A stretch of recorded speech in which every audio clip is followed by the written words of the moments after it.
El libro de alguna manera le sale al frente a aquellas personas que piensan que el sistema está fallando a tal punto de que no puede ser rebalanceado. Y lo que presenta justamente es una manera de mejorar el sistema para hacerlo sostenible en el tiempo y para que todas estas críticas que se han dado a nivel internacional, que incluso han llevado a propuestas sobre, por ejemplo, hacer una corte internacional de arbitraje, ¿no? Como una entidad distinta al arbitraje mismo, y más bien más pegada a lo que son las cortes internacionales de justicia. Y como digo, preservar la idea de que el arbitraje de inversión es justamente, como su nombre lo indica, arbitraje. O sea, tiene que tener la estructura de un arbitraje y las dos partes tienen que ser igualmente capaces de participar como demandante y como demandados, ¿no? Y por otro lado, el arbitraje de inversión, o sea, considerar que finalmente el propósito de esos arbitrajes es resolver las disputas sobre inversión en general, no las disputas del inversionista solamente. Por eso, de alguna manera, los críticos han dicho que el libro lo que hace es busca rebalancear el sistema desde dentro y regresando a sus raíces, a sus fundamentos, como arbitraje de inversión, ¿no? El hecho que sea más arbitraje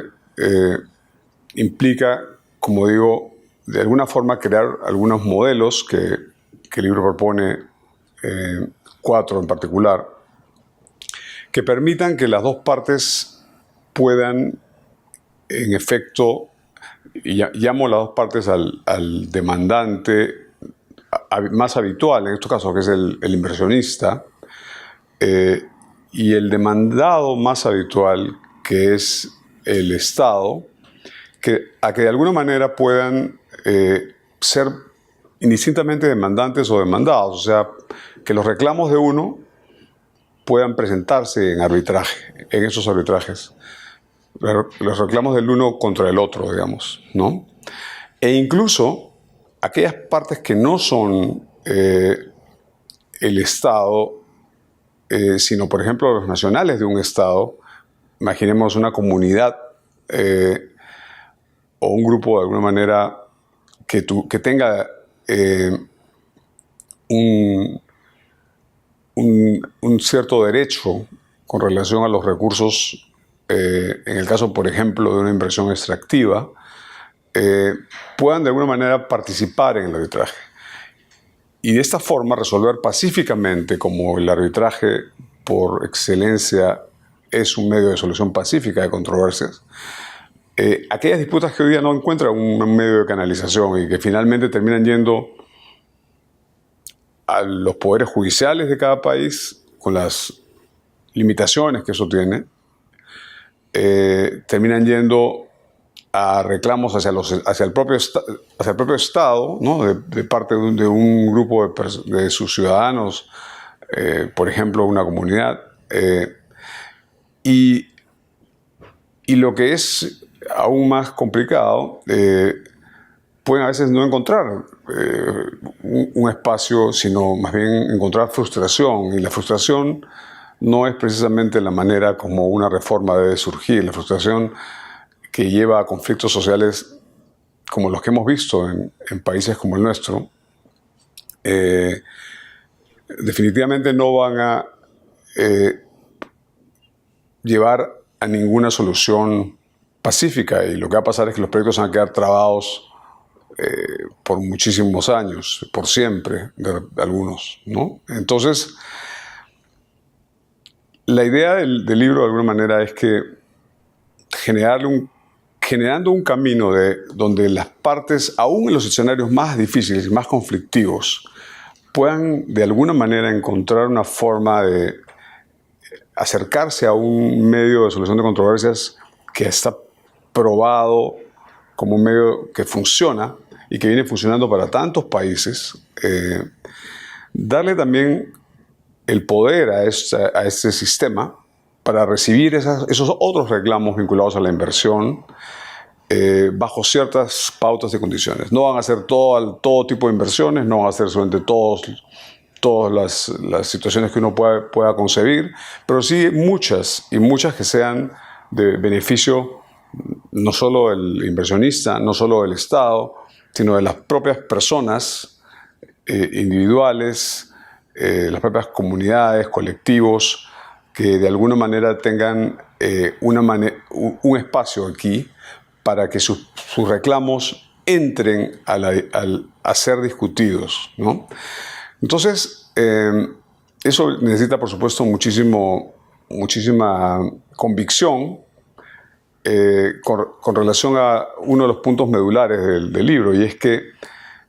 nosotros desafiamos por completo la idea de que el inversionista no va a querer que esos reclamos puedan ir a un arbitraje. O sea, ¿por qué, si el arbitraje es un medio que todos los inversionistas importantes a nivel internacional utilizan en sus relaciones incluso con otros inversionistas? O sea, o por ejemplo, uno puede pensar con toda de manera muy natural que el inversionista va a ser más afecto a llevar temas a arbitraje que a ser demandado en las cortes del Estado que recibe la inversión, o peor todavía para él, probablemente incluso en ser demandado también en las cortes de su propio país de origen, ¿no? Entonces, esa situación de incertidumbre jurídica que se le genera al inversionista, donde no sabe cómo resolver un tema de una situación que parece absolutamente imposible digamos, de encontrar algún espacio para que las partes se pongan de acuerdo, decir, mira, dejemos esto en manos de un tribunal arbitral de inversión. Por ejemplo, el inversionista dice, no, esta laguna no va a ser afectada por este proyecto minero, por ejemplo. Y la comunidad o el Estado dicen, no, es que sí va a ser, me preocupa que sí pueda ser afectada. O sea, no tienen ninguna evidencia que va a ser afectado, pero tienen la preocupación, tienen la desconfianza. Y dicen, el día que sea afectado, ¿qué hago yo, no? Entonces, la magia de los mecanismos de solución de controversias como el arbitraje es precisamente no tanto en que uno tenga que recurrir a ellos, sino que estén ahí cuando uno los necesite, digamos, ¿no? Y ese es un poco, yo diría, lo que le ha dado rápidamente,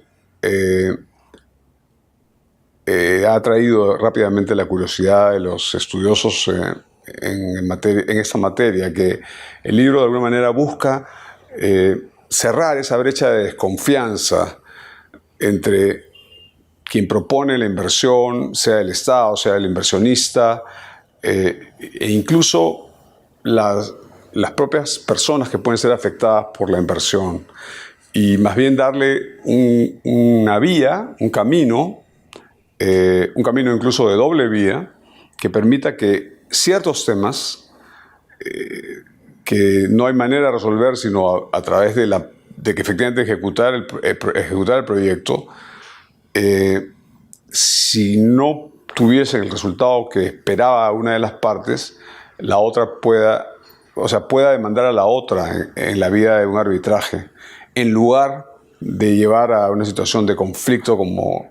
las que se han visto por todo el mundo, no solo en países como el Perú. Entonces, es un poco de lo que trata el libro, la manera como lo hace. Entonces entramos a un análisis muy profundo de lo que es el consentimiento, cómo es que las partes pueden de alguna manera encontrar un camino en los tratados bilaterales de inversión, en contratos donde se resuelva, por ejemplo, temas muy puntuales, eh, como el que venía diciendo, un tema, por ejemplo, que tuviera que ver con una laguna, e incluso temas donde pueda generarse incluso la necesidad de poner garantías, fondos. Entramos a un análisis sobre casos donde el hecho mismo de que hubiese un fondo como un trust, ¿no es cierto?, que estuviese ahí para cubrir determinada preocupación, al final hacía que la preocupación se disipase, y la idea de que eso termine en una demanda multimillonaria de alguna manera tuviese un cap, un monto máximo que estuviera en juego, ¿no? Entonces, son algunas de las ideas que el libro recorre y que han captado, digo, el interés de la gente. Hemos tenido una inmediata recepción, la receptividad, por ejemplo, de las críticas. En el web de la Universidad de Cambridge hay 12 de los más importantes especialistas a nivel mundial que ya opinaron sobre el libro y han dicho las cosas que cualquiera puede ver ahí. Y todo genera de alguna manera una sensación de que el arbitraje de inversión puede ser mucho más de lo que es hoy día, y puede ser mucho más no solamente para el inversionista, no solamente para el Estado y sus poblaciones, sino para la inversión como un todo, la inversión como un fin realmente del arbitraje de inversión. Entonces, lo siguiente que ha pasado es que nos han llamado de una serie de universidades y centros de arbitraje a nivel internacional a explicar un poco más estas ideas, un poco más para especialistas, digamos, a un nivel de detalle. Yo estoy yendo a varias universidades y centros de arbitraje del mundo, invitado para hablar sobre el tema. Algunas de las principales publicaciones que hay a nivel de arbitraje en el mundo se han ocupado ya del libro, y han salido varias críticas, incluso en lo más selecto de las publicaciones jurídicas internacionales vinculadas al arbitraje y a la inversión. Y creo que de alguna manera se ha creado un círculo virtuoso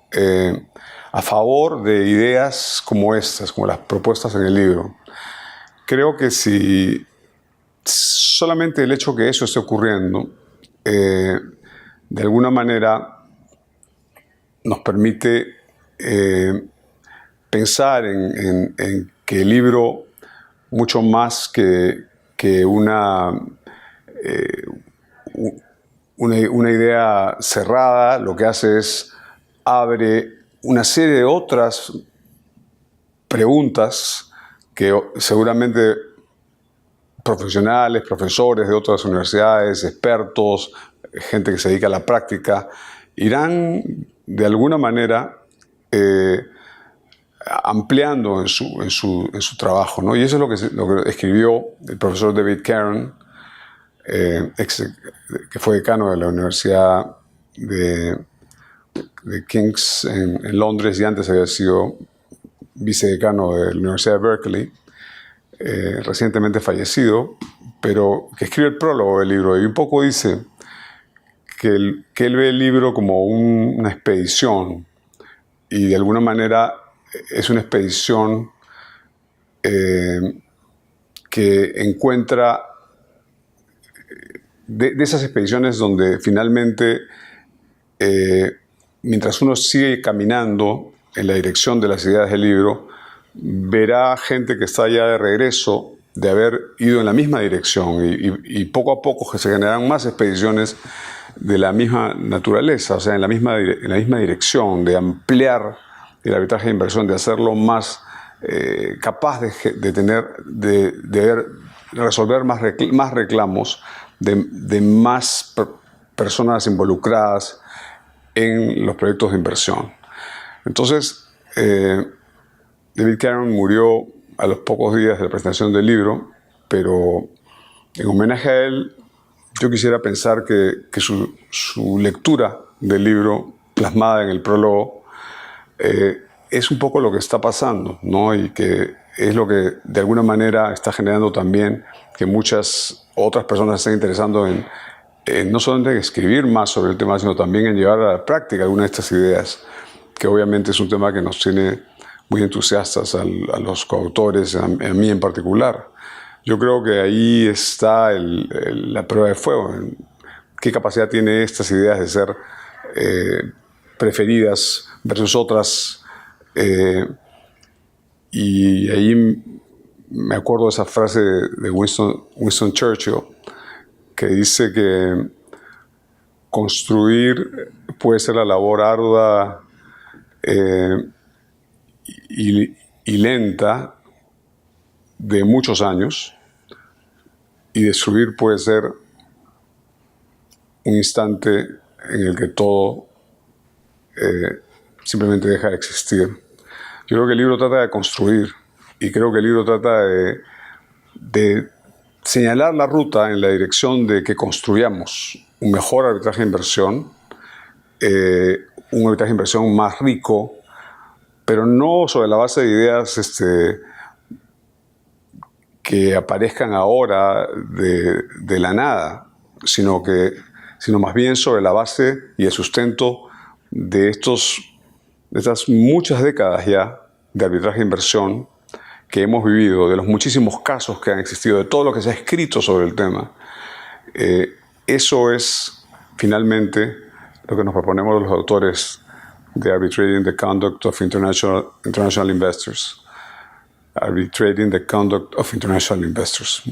Arbitrando la conducta de los inversionistas internacionales.